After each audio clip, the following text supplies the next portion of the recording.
தேவன் ஒருவரே. அந்த ஒரே தேவனுக்கு வேதத்தில் அநேக நாமங்கள் கொடுக்கப்பட்டிருக்கு. அதை நாமும் தெரிஞ்சுக்கணும். அந்த நாமங்களை விவரிக்கும்படியான ஒரு பாடலை இப்போது கேட்போம்.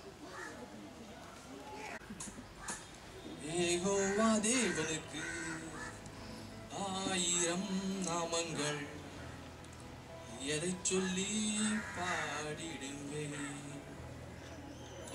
கர்த்தாதி கர்த்தர் செய்த நன்மைகள் 1000, கரம் தட்டி பாடிடுவேன்.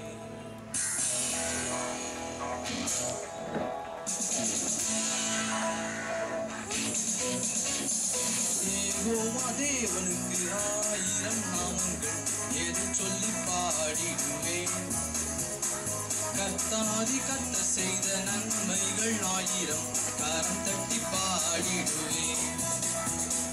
யெகோவா தேவனுக்கு 1000 நாமங்கள், எதை சொல்லி பாடிடுவேன். கர்த்தாதி கர்த்தர் செய்த நன்மைகள் 1000, கரம் தட்டி பாடிடுவேன். யெகோவா ஷாலோம், யெகோவா ஷம்மா, யெகோவா ரூவா, யெகோவா ரஃபா, யெகோவா ஷாலோம், யெகோவா ஷம்மா, யெகோவா ரூவா, யெகோவா ரஃபா. யெகோவா தேவனுக்கு 1000 நாமங்கள், எதை சொல்லி பாடிடுவேன். கர்த்தாதி கர்த்தர் செய்த நன்மைகள் 1000, கரம் தட்டி பாடிடுவேன்.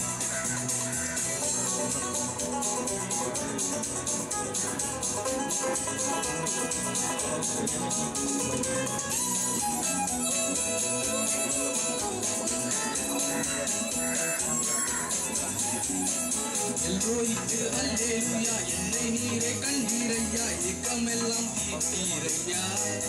நான் தாகத்தோடு வந்த போது ஜீவ தண்ணீர் எனக்கு தந்து தாகமெல்லாம் தீர்த்தீரையா. எல்ரோய்க்கு அல்லேலூயா, என்னை நீரே கண்டீரையா, ஏக்கமெல்லாம் தீர்த்தீரையா. நான் தாகத்தோடு வந்த போது ஜீவ தண்ணீர் எனக்கு தந்து தாகமெல்லாம் தீர்த்தீரையா.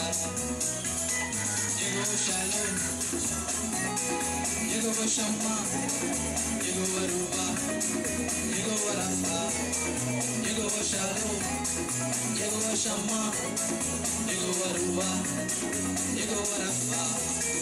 யெகோவா தேவனுக்கு 1000 நாமங்கள், எதை சொல்லி பாடிடுவேன். கர்த்தாதி கர்த்தர் செய்த நன்மைகள் 1000, கரம் தட்டி பாடிடுவேன். யெகோவா ஷாலோம், யெகோவா ஷம்மா, யெகோவா ரூவா, யெகோவா ரஃபா, யெகோவா ஷாலோம், யெகோவா ஷம்மா, யெகோவா ரூவா, யெகோவா ரஃபா. நம்ம எல்லாருக்கும் கதைனா ரொம்ப பிடிக்கும். அதனால் ஐசக் அண்ட் ஹெப்சிபா ஒரு கதை சொல்லி பாட்டு பாடி நம்ம எல்லாரையும் உற்சாகப்படுத்த வராங்க.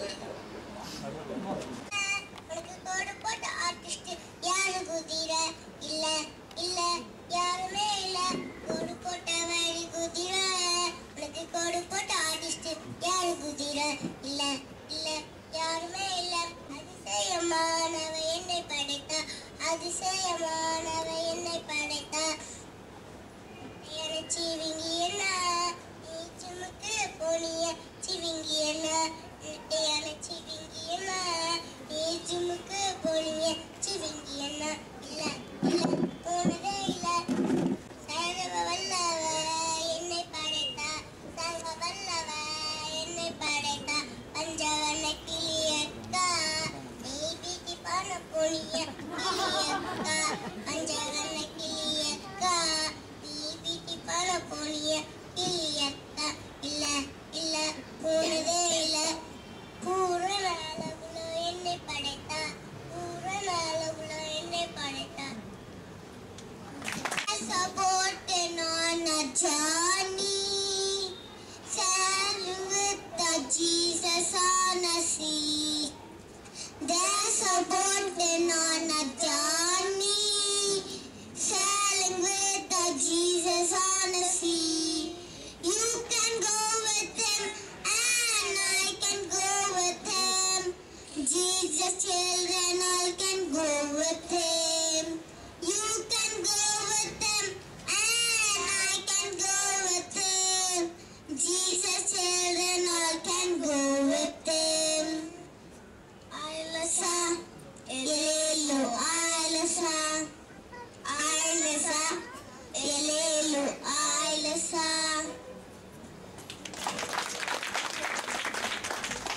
எல்லாருக்கும் சந்தோஷமும் குதூகலமும் தான்.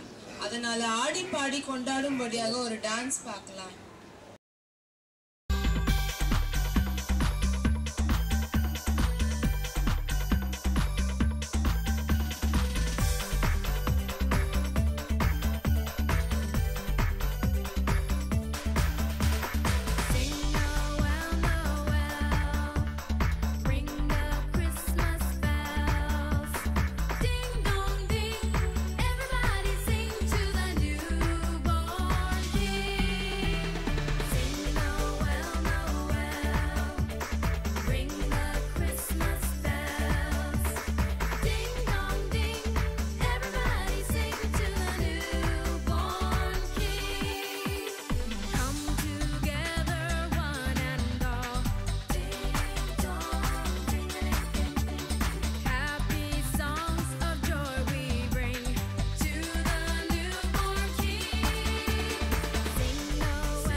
கடைசி காலத்துல தேவன் அவருடைய பிளானை எப்படி யார் மூலமா நிறைவேற்ற போறார் தெரியுமா?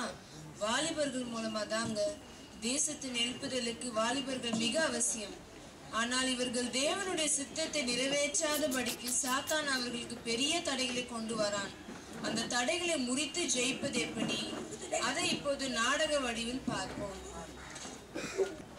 அங்க பாருடி, இந்த 3 தடிமாடுகளும் தூங்கிட்டே இருக்குங்க. எப்ப பாரு. ஏய் ஏய் எழுமங்களா குண்டன்களா, சாம், சதீஷ், விமல். ஏய் சாம், இந்த டேய் டேய் ஏய் யாரா போடா போடா, நல்ல கனவுடா, யாரா போடா போடா போடா. யாரா மச்சி வந்தது கனவுல?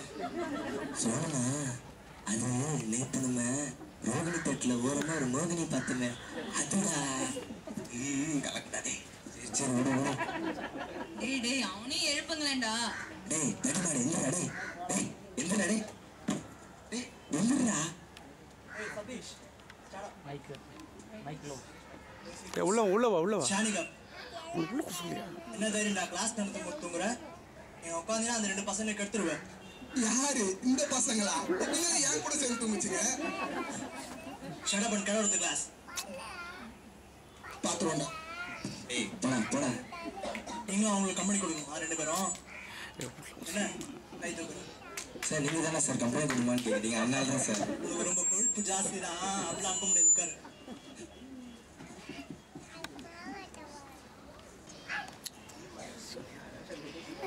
காட்சி 2 பார்க்.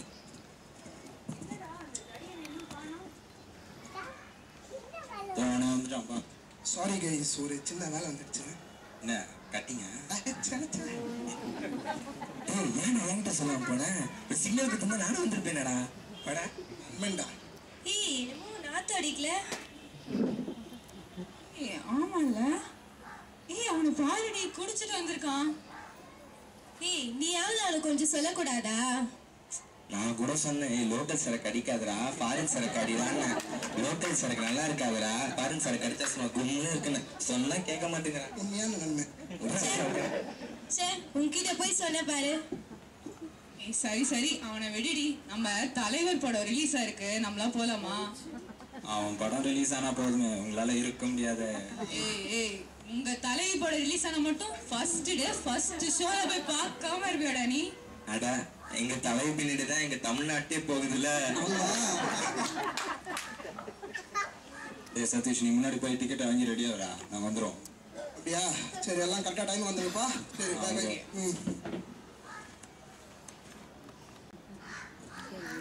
நேத்து நம்ம ஹீரோ கலக்கிட்டார்ல. அட அந்த ஹீரோயின ஹீரோ, இந்த ஹீரோ விட்டுருந்தா நம்ம ஹீரோயினோட கலக்கிருப்போம்ல. சரி சரிப்பா, நான் சொல்றது எல்லாரும் கொஞ்சம் கேளுங்க. எங்க வீட்டுக்கு வந்து நேற்று நைட் வந்து ஒரு பாஸ்டர் வந்திருந்தாங்க. அவங்க சர்ச்ல வந்து வர 30th யூத் மீட்டிங் இருக்கான்.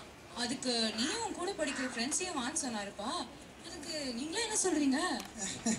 எனக்கு இருக்க மீட்டிங்கே அட்டன் பண்ணல. இல்ல யூத் மீட்டிங் வரா, டான்ஸ் இல்ல, சாங்ஸ் இல்ல. டேய் உன் மீட்டிங் பத்தி எனக்கு தெரியாதா? டேய் அதெல்லாம் நமக்குள்ளப்பா. டேய் மீட்டிங்லாம் போடுறா, அதெல்லாம் வேணாம்டா. அப்படா அப்படா. நம்ம போய் தான் பாப்போமே, அவதான் சொல்றால. பாப்போம். என்ன சொல்ற? யூத் மீட்டிங்க எல்லாரும் போலான்னு சொல்றீங்க. ஆமா. சரி, யூத்துக்குள்ளாகி நம்ம எல்லாரும் யூத் மீட்டிங் போவோம், ஓகேவா? காட்சி 4 காலேஜ் கிளாஸ் ரூம்.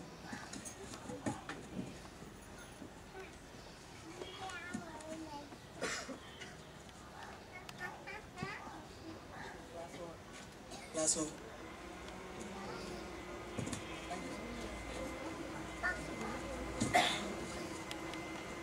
ஏய் குழி, எனக்கு தெரியாம என்னடி சாப்பிட்டுருக்க? ஏய் யாரை பார்த்துடா புள்ளின்னு சொன்ன? ஏய் நீ சும்மா அடி பள்ளி. ஏய், நாங்க ரொம்ப இம்பார்ட்டன்டான விஷயம் பேசிட்டு இருக்கோம். இம்பார்ட்டன்டான விஷயமா? என்ன விஷயம்? ஆமா, ஒரு இம்பார்ட்டன்டான விஷயம் பேசணும், எல்லாரும் வாங்க. டேய் டேய், நம்ம புள்ளி ஏதோ இம்பார்ட்டன்டான மேட்டர் பேசுமா? வாங்க. என்னடா லூசு மாதிரி வளரிட்டு இருக்கா? சரி, இந்த லூஸ் என்னதான் சொல்லுதுன்னு கேட்போமே. நேத்து நம்ம அந்த யூத் மீட்டிங்க்கு போனோம்ல, அதுல இருந்து என்னமோ சேஞ்ச் எனக்குள்ள தெரியுது. என்ன ஏதாவது காத்து கருப்பு பிடிச்சிச்சா? அது என்னன்னு தெரியல, ஆனா ஒண்ணு எனக்கு புரியுது. இது வரைக்கும் நம்ம வாழ்ந்தது பாவத்துல தானே புரியுது. அந்த பாஸ்டர் சொன்னாருல்ல, நீங்களே ஜீவனுள்ள தேவனுடைய ஆலயமா இருக்கிறீர்களே, அந்த தெய்வமே நமக்குள்ள இருக்கிறாராமே. அப்படின்னா நம்ம எவ்வளவு சுத்தமுள்ள வாழ்க்கையை வாழணும். ஆமாண்டா, அனிதா சொல்லாம நானும் யோசிச்சு பார்த்தேன். ஆனால் அப்படி சாமியார் மாதிரி எப்படி வாழ்றது? டேய் அப்படி எதுவும் தவறான முடிவுல எடுத்துறாதா? டேய் அவதான் லூஸ் மாதிரி சொல்றானா, நீங்களும் என்னடா நீங்க? அதெல்லாம் ஒண்ணு இல்லடா, நம்ம எப்படி சரக்கு அடிச்சா நம்மளுக்கு மப்பு இருக்குது, அந்த மாதிரி நேற்று கேட்ட மீட்டிங்கோட மப்புல இருக்கு, அதெல்லாம் தானா தெரிஞ்சிடும், ஓகேவா? ஐயோ, ஏன் நான் சொல்றது யாருமே புரிஞ்சுக்க மாட்டீங்க? அம்மா நீ சொல்றது ஒன்னும் புரிய வேண்டாமா. நீ தயவு செய்து இப்ப வீட்டுக்கு போயிட்டு நல்லா தூங்கி ரெஸ்ட் எடுத்துட்டு அப்படியே நாளைக்கு அந்த ஆண்டவரையும் மறந்துட்டு வந்துரு, சரியா? நம்ம வந்து ஈவினிங் வந்து நம்ம எல்லாரும் ரெஸ்டாரண்ட்ல மீட் பண்ணலாம். இப்ப போலாம், ஓகேவா? ஆமாப்பா, எல்லாம் கரெக்டா டைமுக்கு வந்து ரெஸ்டாரண்ட்டுக்கு. கண்ணே தெளிவாயின்னு வா, தப்பான முடிவுலாம் எடுத்துறாத, சரியா? அம்மா அம்மா. ஹாய் வாடி, என்னது இது? பைபிளா? இப்போ டைம் 5:15. நான் வந்து நம்ம போன சர்ச்ல இன்னைக்கு 6:45க்கு ஈவினிங் சர்வீஸ் இருக்கு. அதுக்கு நான் போறேன். நானும் வரேன்ப்பா. என்னது, திருப்பி அந்த சர்ச்சுக்கு போறியா? நல்லா யோசிச்சு பார்த்து பேசுடி. நான் நல்லா யோசிச்சு பார்த்துட்டு தான் இந்த முடிவுக்கு வந்திருக்கேன். இது வரைக்கும் நம்ம எப்படி வாழ்ந்தோன்றதையும் நம்ம எப்படி வாழணும்னு பைபிள் சொல்லுதுன்றதையும் நான் நல்லா யோசிச்சு பார்த்து தான் இந்த முடிவு வந்திருக்கேன். இது வரைக்கும் நம்ம எப்படி வேணா வாழலாம்னு இருந்துட்டோம். ஆனா வேத வசனத்தை படிச்சாதான் இப்படிதான் வாழணும்னு தெரிஞ்சது. இது சாமியார் மாதிரி மாறணுமே, அதான். பைபிள்ல எந்த வசனத்திலயும் நீ சாமியாரா இருக்கணும்னு சொல்லல. பைபிள் வந்து நீ வெற்றியுள்ள வாழ்க்கையை வாழணும் தான் சொல்லுது. அப்பனா நாங்க வெற்றியுள்ள வாழ்க்கை நாங்க வாழலையா? எல்லா சப்ஜெக்ட்லயும் பாஸ் ஆகி தானேப்பா வரும், ஏதோ ஒரு சப்ஜெக்ட்ல ஃபெயில் ஆயிருக்குமா? என்னப்பா இது? அதானே. உன்னால தினமும் தண்ணி அடிக்காம தூங்க முடியாதுல்ல, அது உனக்கு தோல்வி. உன்னால தினமும் ட்ரக்ஸ் போட்டுக்காம இருக்க முடியாதுல்ல, அது உனக்கு தோல்வி. உன்னால தினமும் ஒரு நாளைக்கு குறைஞ்சது 3 பாக்கெட் சிகரெட் அடிக்காம இருக்க முடியாதுல்ல, அது உனக்கு தோல்வி. உன்னால உன்னோட தலைவர் படம் பார்க்காம இருக்க முடியாதுல்ல, அது உனக்கு தோல்வி. என்னாச்சு, யாரும் பதில் பேச மாட்டீங்க? நான் இப்ப நீங்க ஒரு ஃபெயிலியர்னு முத்திர குத்தா வரல. இது வரைக்கும் நம்ம விலையேற பெற்ற வாலிப நாட்களை வீணாக்கிட்டோம். ஆனா இனிமேல் இருக்கிற நாட்களை நம்முடைய எதிர்காலம் பிரகாசமா இருப்பதுக்காக இன்னைக்கு இந்த வாலிப நாட்களை நம்ம நல்லவைகளை நம்ம வாழ்க்கைக்கு விதைக்கணும். அந்த யூத் மீட்டிங்லயும் அந்த பாஸ்டர் இதை தானே சொன்னாரு, இந்த வாலிப நாட்களை எதை நம்ம வாழ்க்கைக்கு விதைக்கிறோமோ அதை தான் நம்முடைய எதிர்காலத்துல அறுவடை செய்வோம். இந்த வாலிப நாட்கள்ல நம்ம வேத வசனம்ன்ற நல்ல விதைய நம்ம நல்ல நிலமாகிய இருதயத்துல விதைச்சா அது எதிர்காலத்துல 30, 60, 100 பலன் கொண்டு வரும்னு வேதத்துல எழுதியிருக்கதான் அந்த பாஸ்டர் சொன்னாரு. அதனாலதான் வேதத்துல எழுதியிருக்கு, உன் வாலிப நாட்களில் உன் சிருஷ்டிகரை நினைன்னு. இப்படிதான் நான் முடிவு பண்ணிட்டேன். இதுல இருந்து நான் மாற மாட்டேன். நீங்களும் உங்களோட வாழ்க்கைய தேவனுக்கு அர்ப்பணிக்கணும் தான் நான் இவ்வளவு நேரம் பேசிட்டு இருக்கேன். சரி, எனக்கு டைம் ஆச்சு, நான் சர்ச்சுக்கு போகணும். பாய்.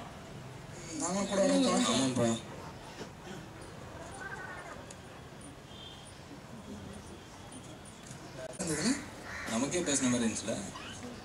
இன்னைக்கு தான்ப்பா என் வாழ்க்கையில ஒரு ரொம்ப நல்ல காரியத்தை செஞ்சிருக்கேன். நான் கூடப்பா தண்ணி அடிச்சதுனாலயோ ட்ரக்ஸ் போட்டதுனாலயோ தர முடியாத ஒரு பெரிய சமாதானமும் மன நிம்மதியும் வேத வசனத்தை படிச்சதுனாலயும் அது கேட்டதுனாலயும் எனக்கு வந்திருக்குப்பா.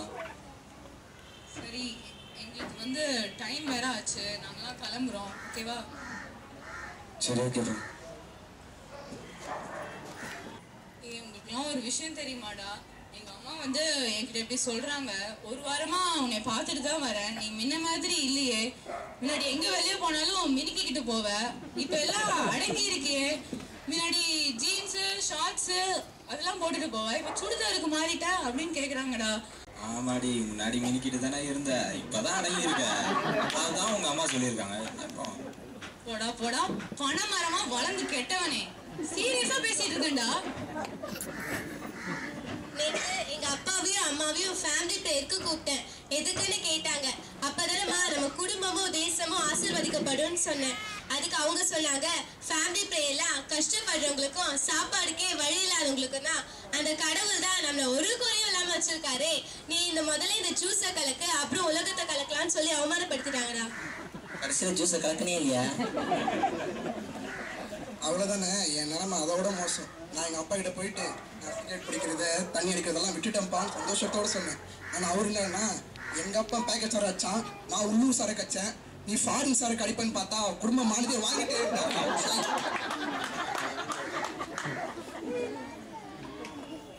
அட பாவி, ஏன்டா பரம்பரை குடிக்காரங்களே இருந்திருக்கீங்களடா?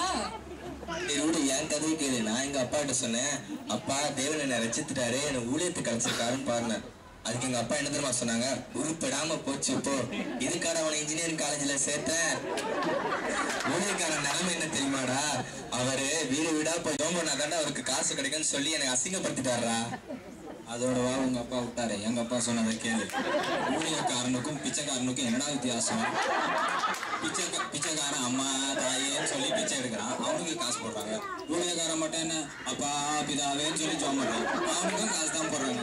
இப்படி சொல்லி கேவலப்படுத்திட்டாங்க. சரி, அதை விடுடா. அவங்க அறியாமையினால பேசுறாங்க. அவங்களுக்காக நம்ம அந்தரங்கத்துல ஜெபிக்கணும். ஆண்டவர் அவங்களுக்குள்ள வெளியரங்கமான மாற்றத்தை கொண்டு வருவாரு. ஆமா, நம்ம வல்லமே ஊழியம் செய்யறது அம்மா அப்பா பார்க்க தானே போறாங்க. அவங்க மட்டும் இல்லை, நம்ம இந்திய தேசமே பார்க்க போகுது. சரி, கிளம்பலாம். நான் எதை செய்யணும்னு நினைக்கிறேனோ அதை என்னால செய்ய முடியல. உண்மையாலே நான் ரசிக்கப்பட்டேனா இல்லைன்னா நானே ரசிக்கப்பட்ட மாதிரி நான் நினைச்சுக்கிறேனா ஒன்றும் புரியல. ஒருவேளை இந்த வாலிப வயசுல தேவனுக்கு பிரியமா பரிசுத்தமா வாழ முடியாதா? நான் நல்லது செய்யணும்னு தான் நினைக்கிறேன், ஆனா என்னால முடியலையே. ஏன் என்னால முடியல? இத போய் நான் யார்கிட்ட போய் சொல்லுவேன்?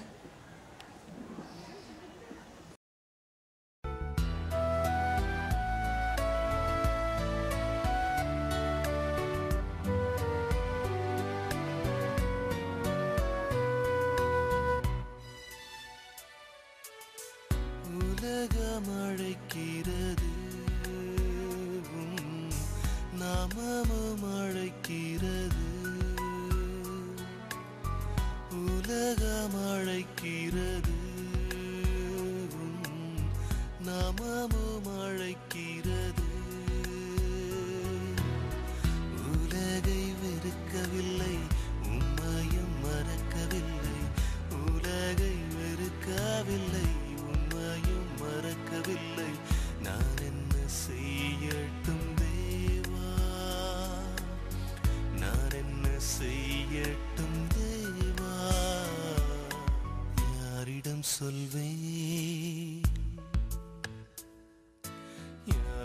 சொல்வேன் எந்தன் துக்கத்தை எந்தன் கதையை எந்தன் துன்பத்தை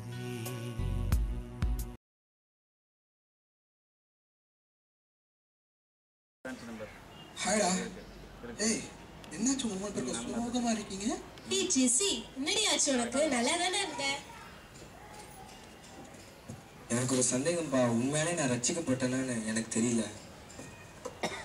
அதே சந்தேகம் தான்ப்பா எனக்கும். எனக்கும் அதே சந்தேகம் தான். என்னடா திடீர்னு இந்த கேள்வி கேட்குறீங்க? அதில் உங்களுக்கு சந்தேகம்? எங்களோட எண்ணம்லாம் நல்லா தான் இருக்கு, ஆனால் நாங்கள் நினைக்கிற நல்லதை எங்களால் செய்ய முடியலையே. ஆக மொத்தத்தில் தேவனுக்கு பிரியமா பரிசுத்தமாக வாழ முடியலையே. நாங்க இதுலேருந்து வெளியே வர்றதுக்கு என்னப்பா செய்யணும்? முதலாவது யாக்கோபு 4:7 வேதம் சொல்லுது, தேவனுக்கு கீழ்ப்படிந்திருங்கள், பிசாசுக்கு எதிர்த்து நில்லுங்கள், அப்பொழுது அவன் உங்களை விட்டு ஓடி போவான். பிசாசுக்கு நம்ம எப்படி எதிர்த்து நிற்கிறது? தேவன் இயேசு கிறிஸ்து மூலமா 3 விலையேற பெற்ற காரியங்களை நமக்கு கொடுத்திருக்காரு. அதன் மூலமா நம்ம பிசாசை ஜெயிக்க முடியும். முதலாவது இயேசு கிறிஸ்துவின் ரத்தம், இரண்டாவது இயேசு கிறிஸ்துவின் நாமமாகிய பட்டயம், மூன்றாவது பரிசுத்த ஆவியானவரும் அவர் வார்த்தைகளும். 1 யோவான் 1:7 வேதம் சொல்லுது, இயேசு கிறிஸ்துவின் ரத்தம் சகல பாவங்களையும் நீக்கி நம்மை சுத்திகரிக்கும். எவ்வளவு பெரிய பாவமா இருந்தாலும் சரி, அந்த இயேசுவின் ரத்தத்தை நம்ம கேட்கும் போது அவர் நம்ம மேல அந்த ரத்தத்தை ஊற்றி நம்ம முழுவதுமா பரிசுத்தமாக்கிடுவாரு. ரெண்டாவதாக யோவான் 14:14 சொல்லுது, என் நாமத்தினாலே எவை கேட்டாலும் நான் அதை செய்வேன்னு சொல்லியிருக்காரு. அது மாதிரி நம்ம ஒரு நாமத்தை சொல்லி ஜெபிக்கும் பொழுது நமக்கு அந்த சோதனையிலிருந்து பெரும் விடுதலை தரும் அந்த இயேசுவின் நாமம். அப்படிப்பட்ட வெளியேறப்பட்ட நாமம் நம்ம இயேசுவின் நாமம். மூன்றாவதாக அப்போஸ்தலர் 1:8 வேதம் சொல்லுது, பரிசுத்த ஆவி உங்களிடத்தில் வரும்போது நீங்கள் பலன் அடைந்து எனக்கு சாட்சிகளா இருப்பீர்கள். ஆமா, பரிசுத்த ஆவியருடைய அபிஷேகத்துக்காக நம்ம தேவன் கிட்ட கேட்கணும். அப்பொழுது அவர் நம்ம மேல இறங்கி நம்ம பலப்படுத்தி நம்ம எப்படி நடக்கணும்ன்றத அவரே நமக்கு சொல்லி தருவாரு. அப்படியே ஆவியானவர் வரும்போது நம்மள அவருடைய வல்லமையினால நிரப்பி நம்மையும் வல்லமையா பயன்படுத்துவாரு. அதெல்லாம் கேட்கவே ஒரு மனதில் ஒரு புதிய பலன் வந்த மாதிரி இருக்கு தெரியுமா? நம்ம இனிமேட்டு இப்படி தான்டா வாழணும். ஆமாண்டா, நம்மளும் பரிசுத்த ஆவியால் நிரப்பப்பட்டு வல்லமையான ஊழியம் செய்யணும்டா. அதுக்கு நம்ம ஒன்றா ஜெபிக்கணும், சாத்தான் மேல ஜெயம் எடுக்கணும். நிச்சயமாகவே எழுப்புதல் அக்கினி நம்ம மேல இறங்க போகிறது. முதலாவது வாலிபர் சமுதாயத்திற்கும் நம்ம குடும்பத்திற்கும் இந்திய தேசத்திற்கும் எழுப்புதல் வரப்போகிறது. அதுக்கு நம்ம 5 பேரை அர்ப்பணித்து கர்த்தர் இடத்துல ஜெபிக்கணும். சரியா? Yes, revival is to youngsters. Yes, amen.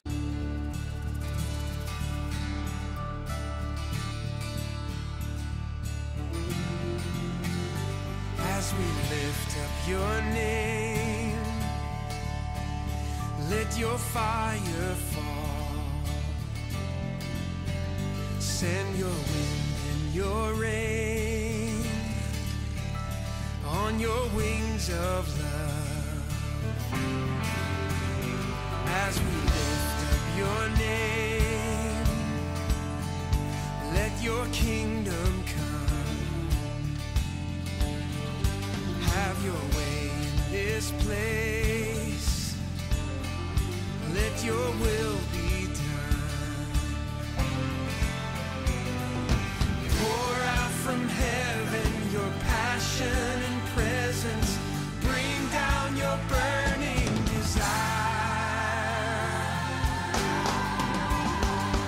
Revival fire fall.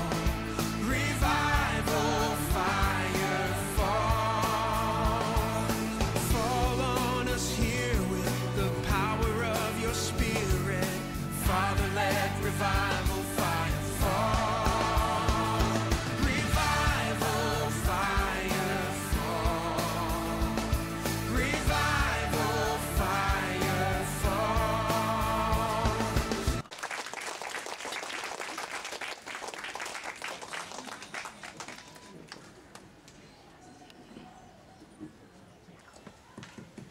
கர்த்தருடைய நாமத்திற்கு ஸ்தோத்திரம். இந்த வேளையும் கூட உங்க முன்பாக எல்லாரையும் தேவன் உங்க எல்லாரையும் கூட்டி வந்து சேர்த்ததுக்காக கொடான கொடி ஸ்தோத்திரம். தேவ சமூகத்துல நம்ம எல்லாரும் ஒன்றா இருக்கிறோம். அது எல்லாருக்கும் நம்ம அல்லேலூயா சொல்லுவோமா? அல்லேலூயா. இப்பொழுது கூட நம்ம தலை தாழ்த்தி நாம் ஜெபிப்போம்.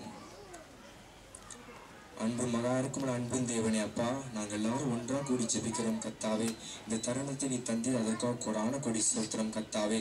இந்த வேளையும் கூட அப்பா உங்களுடைய வார்த்தையை அப்பா கொண்டு வருகிற எனக்கு நீரே என்னை மறைத்து ஆவியானவரை நீர் வெளிப்பட்டு நீர் பேசும் கத்தாவே. ஆவியானவர் கிரியை செய்ய வேண்டும். வேதத்திலே கூறியிருக்கிறது, வேத வசனமானது இருபுறமும் கருக்குள்ள பட்டயம் அது இருதயத்தை வகையிருக்கிறதா இருக்கிறது என்று வேதத்திலே கூறியிருக்கிறது கத்தாவே. அதன்படியே என் தேவனாக இயேசு கிறிஸ்துவை இருதயத்திலே நீரே கிரியை செய்யுங்கப்பா. விடுதலையும் சமாதானமும் சந்தோஷத்தையும் மகிழ்ச்சியும் நீ தர வேண்டுமாட்டு கொள்கிறேன் கத்தாவே. நீரே கிருபை செய்யுங்க. இயேசுவின் நாமத்தினால் ஜெபிக்கிறேன் எங்கள் ஜீவன் நல்ல பிதாவே, ஆமென். இன்றைக்கு கூட வேத வசனத்தின் பகுதியாவது மத்தேயு 7ஆம் அதிகாரம் 13ஆம் வசனமும் 14ஆம் வசனமும் எடுத்துக்கொள்ளுங்க. மத்தேயு 7, 13, 14 எடுத்தவங்க வாசிக்கலாம்.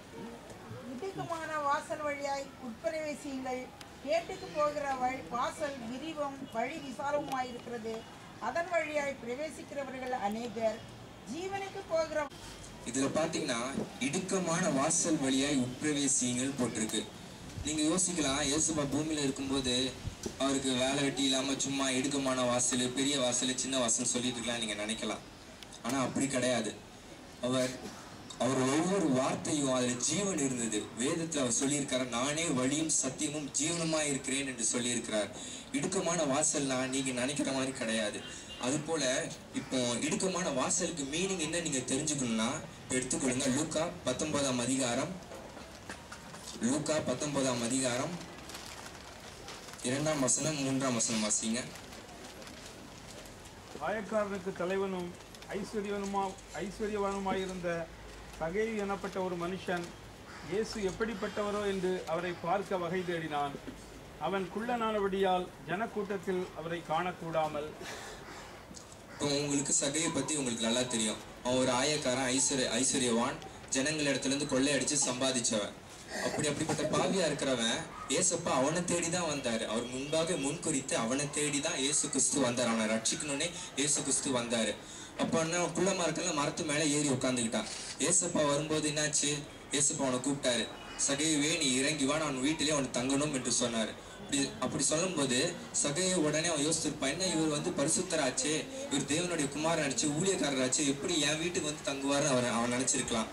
ஆனாலும் பாருங்க, அவன் இருதயத்தை அவன் கடினப்படுத்தாம தேவனுக்கு திறந்து கொடுத்தான். தன் வீட்டை திறந்து கொடுத்தான். முதலாவது தன்னுடைய இருதயத்தை திறந்து கொடுத்தான். அதனால என்ன ஆச்சு, அவனுக்கு ரட்சிப்பு வந்தது. இப்ப வாசிங்க 8ஆம் வசனம் 9ஆம் வசனம் வாசிங்க. அதே அதிகாரம். சகேயு நின்று கர்த்தரை நோக்கி, ஆண்டவரே, என் ஆஸ்திகளில் பாதியை ஏழைகளுக்கு கொடுக்கிறேன். நான் ஒருவனிடத்தில் எதையாகிலும் அநியாயமாய் வாங்கினது உண்டானால் நாளத்தனையாக திரும்ப செலுத்துகிறேன் என்றான். இயேசு அவனை நோக்கி, இன்றைக்கு இந்த வீட்டுக்கு ரட்சிப்பு வந்தது, இவனும் ஆபிரகாமுக்கு குமாரனாய் இருக்கிறானே. உடனே அவன் என்ன சொல்றான் பாருங்க, தான் கொள்ளையடிச்சதை ஏழைகளுக்கு தரேன்னு சொல்றான். அநியாயமா எடுத்ததை நாளத்தனையா கொடுக்குறேன்னு சொல்றான். அப்படின்னா அவன் எவ்வளவு தூரம் மனம் மாறி இருக்கான்னு சொல்லுங்க. அப்படி பார்த்தா இப்போ நீங்க ரட்சிக்கப்பட்டா நீங்க சொல்லுவீங்களா, நான் ஆஸ்தியில பாதி கொடுக்குறேன்னு சொல்லுவீங்களா? சொல்ல மாட்டான். தேவன் அப்படி சொல்ல மாட்டார். ஏன்னா அவன் கொள்ளையடிச்சா அதனால அவன் கொடுக்குறான். மனமோந்து அவன் கொடுக்குறான் தேவனுக்கு. அது மட்டும் இல்லாம அவன் பாருங்க, கடைசி வரைக்கும் தேவனுக்கு பின்பற்றினா அவன் சீஷனா இருந்தான். நம்மளும் அந்த மாதிரி இருக்கணும். இடுக்கமான வாசல்னு பார்த்து நம்ம பயந்துடக்கூடாது. அவனோட ரட்சிக்கப்பட்டிருக்க அவன் வாசல் என்ன, அகாலமான வாசல், கேட்டுக்கு போகிற வாசல். அதுல கொள்ளை அடிக்கிறது இருந்துச்சு, அவனுக்கு களவு செய்யறது இருந்துச்சு, அவனுக்கு நிறைய காசு இருந்துச்சு, வேசி நேரத்துல அவன் பயன்படுத்தி இருக்கலாம், அநேக தப்பிதமான காரியங்களை செஞ்சிருக்கலாம். வாழ்க்கை என்பது எப்படி வேணா வாழலான்னு கிடையாது, இப்படிதான் வாழணும் என்று இருக்கு. அது என்ன வழி? இயேசு சொல்லியிருக்காரு, நானே வழியும் சத்தியமும்